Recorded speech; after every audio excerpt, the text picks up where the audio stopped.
DS Foreste Music। घर में परस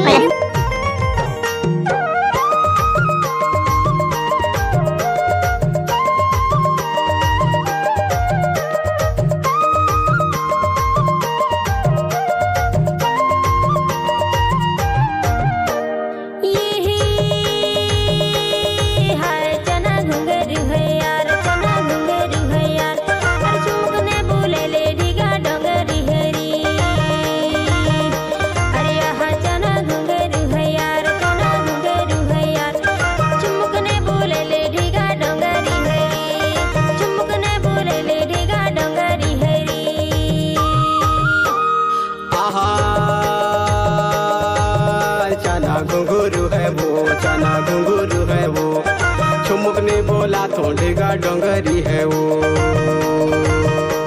अरे यहाँ चना घुंघरू है यार, चना घुंघरू है यार, ठुमुक ने बोला थोड़ेगा डोंगरी है वो, ठुमुक ने बोला थोड़ेगा डोंगरी है वो। नाम तो सुना होगा।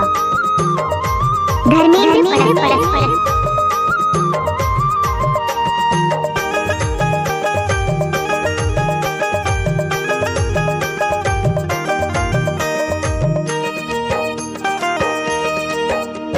गजब आइटम है। चना के भाजी चकोड़ा के डीरे, चकोड़ा के डीरे, चना के भाजी चकोड़ा के डीरे, चकोड़ा के डीरे। और बरमाया हुई जोड़ी आ जाते तहाँ तीर। चना घुंघरू है यार, चना घुंघरू है यार, चुमुक ने बोले ले ढीगा डोंगरी हरी। अरे चुमुक ने बोले ले ढीगा डोंगरी हरी। घर में परस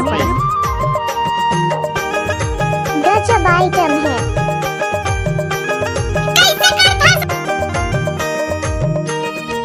नाचना वो।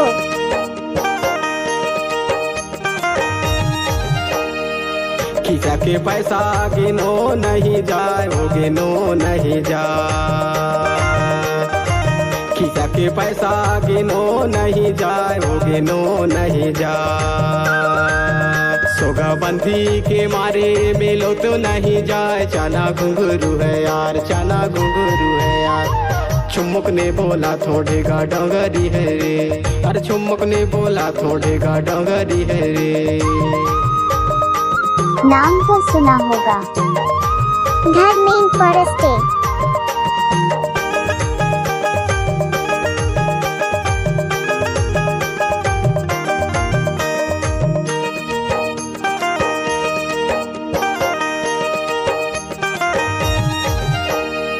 इमली के पत्ती हर जे हरियार, हर जे हरियार।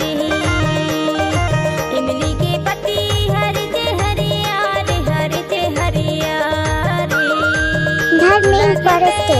देखियो घर जे घरियार। चना घुंघरू है यार, चना घुंघरू है यार, चुमुक ने बोले ले ढीगा डोंगरी है यार।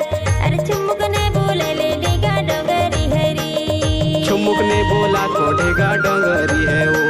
अरे चुमुक ने बोले ले ढीगा डोंगरी हरी। चुमुक ने बोला थोड़ेगा डोंगरी है वो। अरे चुमुक ने बोले